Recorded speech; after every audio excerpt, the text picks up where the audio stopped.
De volta com o Central, 15 horas e 25 minutos, direto para Brasília, porque a nossa repórter Suane Guerreiro está ao lado, neste momento, do senador Carlos Viana, presidente da CPMI do INSS, momentos finais aí dessa comissão parlamentar mista de inquérito. Suane, bem-vinda, querida, obrigada, que bom contar com você, que bom contar com o senhor, presidente, também, obrigada pela deferência. É a sua primeira pergunta, Suane.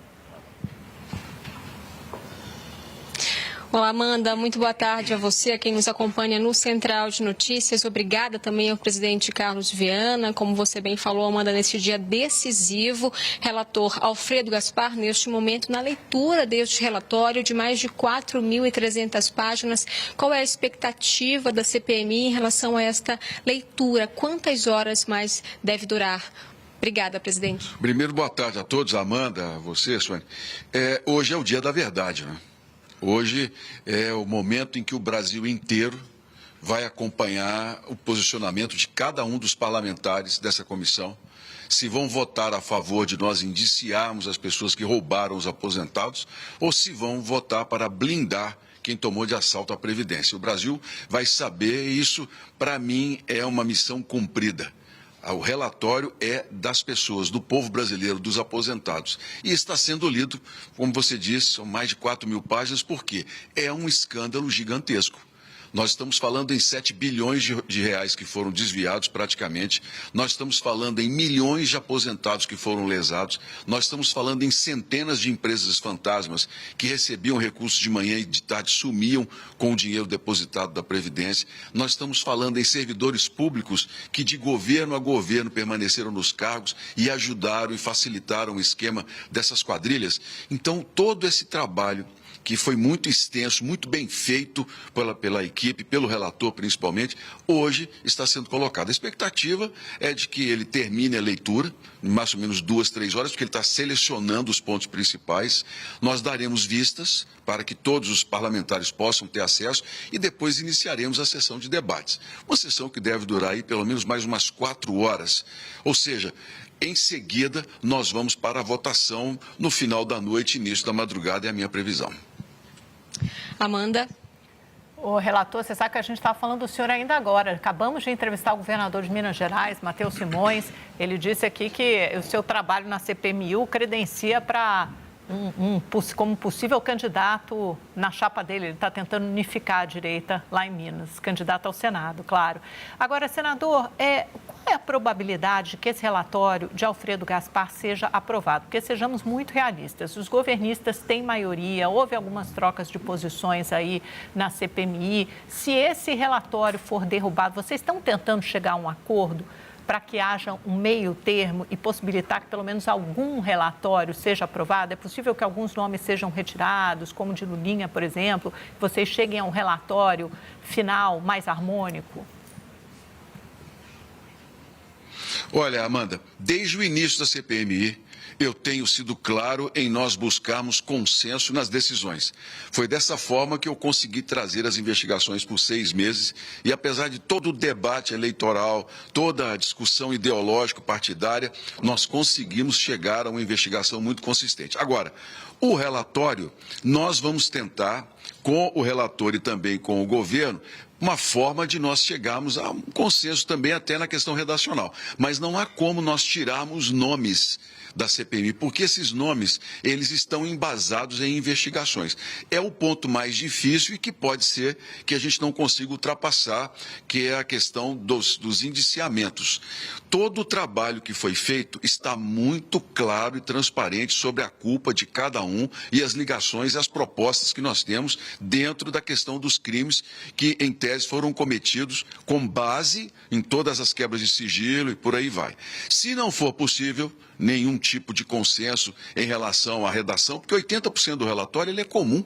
O próprio governo concorda que tecnicamente está pronto, mas não sendo possível, nós vamos para o voto. E aí o relatório deverá ser avaliado por cada parlamentar terão a possibilidade de mostrar ao Brasil, né, qual a posição de cada um em relação a essa investigação, e vão ser cobrados por isso, eu tenho certeza, porque é uma CPI que tem uma audiência absurda, impressionante. Isso nos alegra muito pela quantidade de aposentados que nos acompanham, e vamos ver o que vai acontecer.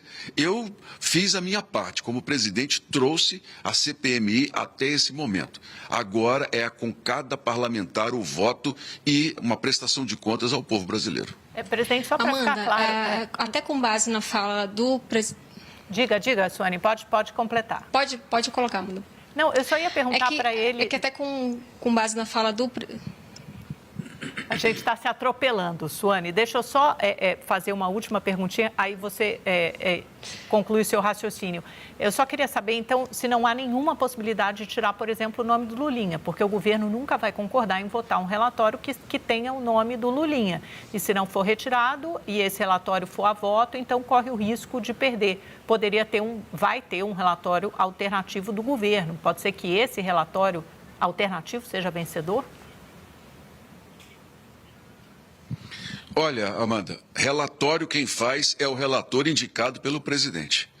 O que nós vamos votar e que está aqui como resultado final da CPMI é o que está sendo lido agora. Esse relatório, se for rejeitado aqui internamente pelos parlamentares, eu vou respeitar o resultado, claro. Agora, o dono desse relatório, volto a dizer, é o povo brasileiro. As pessoas sabem o que está ali. E eu não vejo possibilidade de tirarmos qualquer nome do que está sendo colocado, porque é parte importante na investigação. Vamos para o voto. Amanda, a grande questão, a grande resistência, tanto da oposição quanto da base do governo, é justamente em relação a este tópico, né, presidente? Em relação a este índice que trata sobre o indiciamento. Agora, sabemos que a base do governo, né, presidente, tem maioria. Minha questão é, se depois desse pedido de vista não houver este consenso, como é que fica a questão? O senhor tem a prerrogativa, então, de nomear um relator ali para este relatório paralelo do governo. Como é que vai se dar isso? Bem, o governo pode, no caso de um relatório não aprovado, solicitar a indicação de um novo relator e a apresentação de um outro relatório. Mas essa é uma decisão que o presidente da comissão tem. Vamos aguardar. Primeiro, a gente mata um leão a cada momento na CPMI, né? Então vamos primeiro resolver essa questão desse relatório, depois a gente analisa ali, com muita tranquilidade, com muita responsabilidade, o que vai ser feito na sequência. Mas o senhor pretende indicar ali um relator? Bem, regimentalmente eles podem pedir, mas a decisão de sim ou não é do presidente da comissão. Amanda.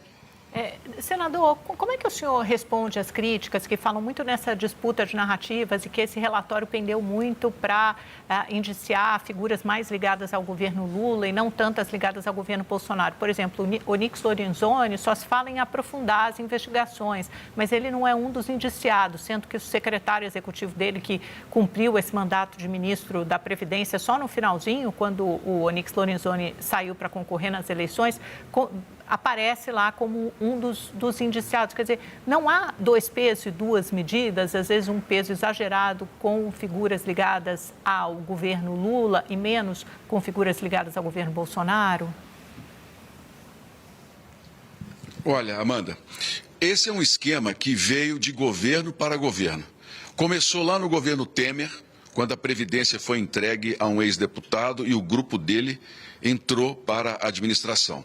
Depois, na sequência, no governo Bolsonaro, existiram aberturas para que não só sindicatos e associações, mas clubes de desconto pudessem fazer, naturalmente, o acesso às contas dos aposentados. Só que isso foi no final do governo Bolsonaro, mas foi no governo Bolsonaro que eles criaram. Só que no governo Lula, esse esquema que já veio ao longo do tempo montado pelas quadrilhas explodiu.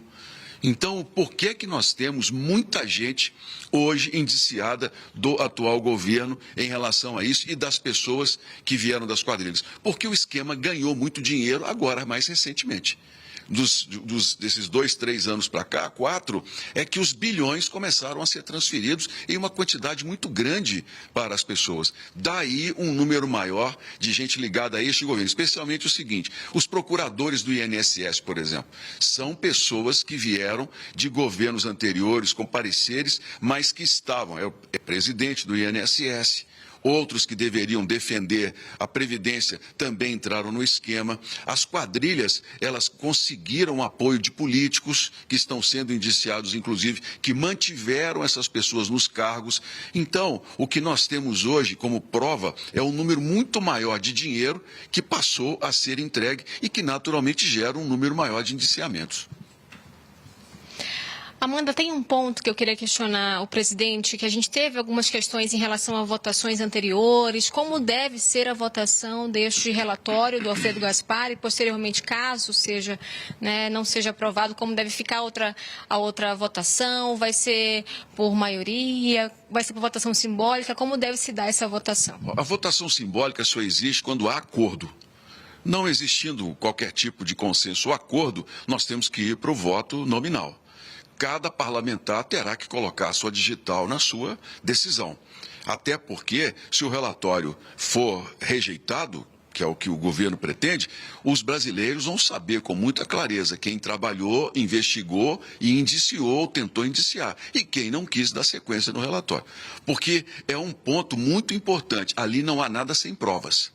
Ali há toda uma sustentação baseada em documentos que nós tivemos. E não são maiores porque nós fomos blindados em vários momentos em requerimentos importantes de quebra de sigilo, que a base do governo impediu a sequência. Lobistas, empresas aéreas, empresas de turismo que foram usadas para poder receber dinheiro, outras empresas ligadas a grupos de lobistas que estão hoje muito próximas do governo foram blindadas. Nós teríamos, inclusive, um número maior de indiciados se nós tivéssemos trabalhado com toda a liberdade.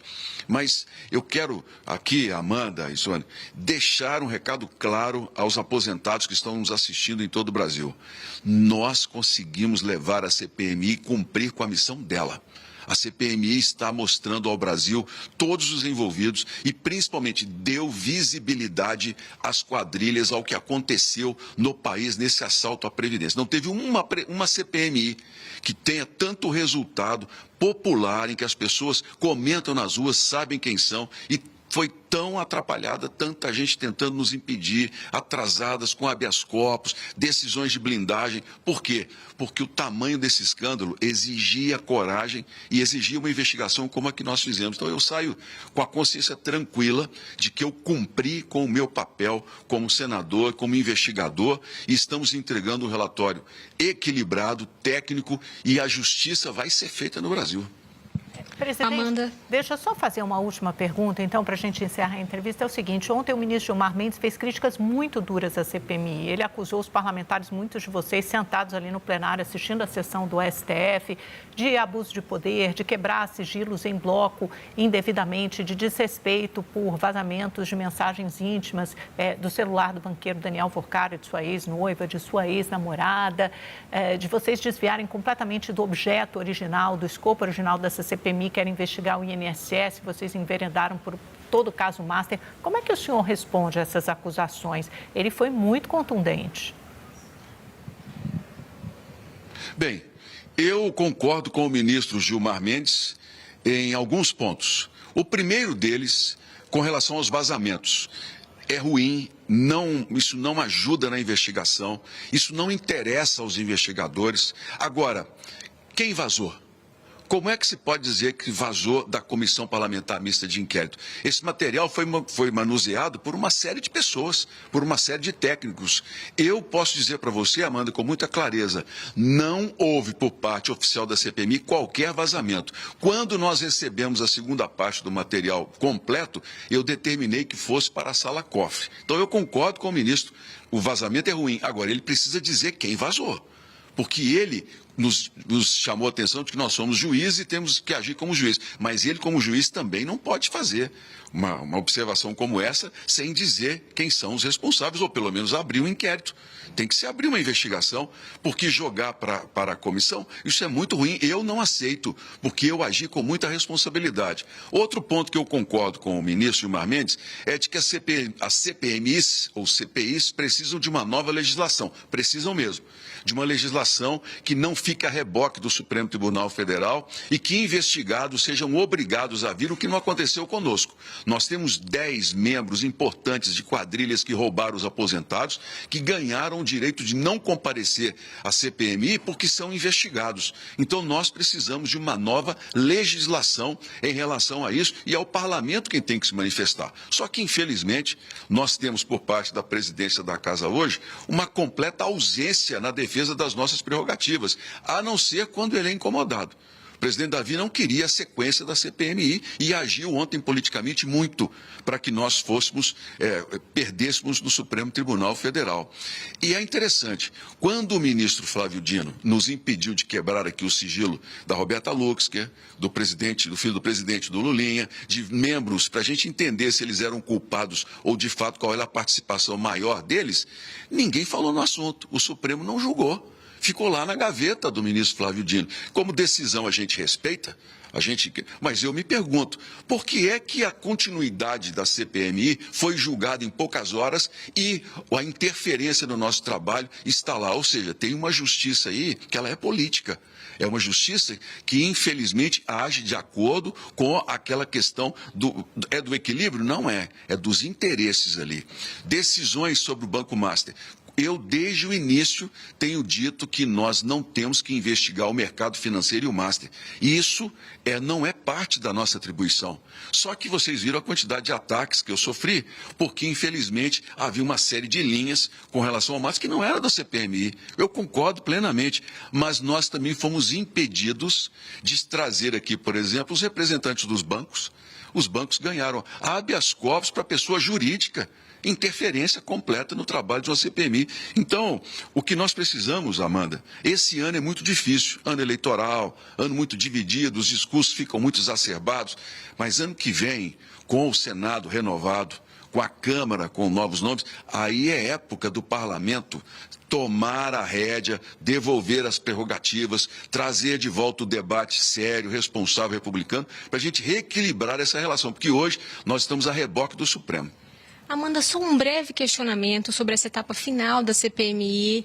Temos a possibilidade real de que esse relatório paralelo ele possa ser aprovado, inclusive com o indiciamento de nomes ligados ao ex-presidente Jair Bolsonaro, ou mesmo que nada seja aprovado, presidente. Como vocês avaliariam qualquer uma dessas duas possibilidades? Seria uma derrota para a presidência, para a mesa diretora ali em relação a essa CPMI? Olha, vai ser uma decepção para os brasileiros, porque as pessoas esperam de nós responsabilidade numa investigação até o fim. É muito melhor nós sermos coerentes e lutarmos como nós temos lutado todos os instantes. Nós estamos lutando para que o Brasil saiba quem são os culpados, que cada um tenha a sua responsabilidade na justiça, que fiquem na cadeia. Nós temos 14 presos e nós não vamos abrir mão de fazer esse trabalho completo. Um relatório aprovado ou não é uma questão interna de uma CPMI e do parlamento, mas todas as informações que nós temos nesse relatório estão em paralelo com a Polícia Federal. Essas pessoas podem não ser indiciadas a nosso pedido, caso a gente não tenha um relatório aprovado. Mas eu sou muito claro em dizer para você, nesses 6 meses em que eu trabalhei nessa investigação, a Polícia Federal e o ministro André Mendonça têm tudo o que nós temos aqui em conjunto. Mais cedo ou mais tarde, essas pessoas elas vão responder, independentemente do cargo ou da importância que ela tem, inclusive parlamentares que trabalharam para blindar a CPMI. Esses parlamentares, eles vão responder na justiça o que fizeram, se ajudaram na Previdência. Cada um deles terá a sua responsabilidade colocada clara. Eu tenho muita confiança nisso. Amanda. Muitíssimo obrigada, Suane Guerreiro, presidente Carlos Viana, pela participação aqui no Central de Notícias. Bom trabalho para vocês. Obrigado.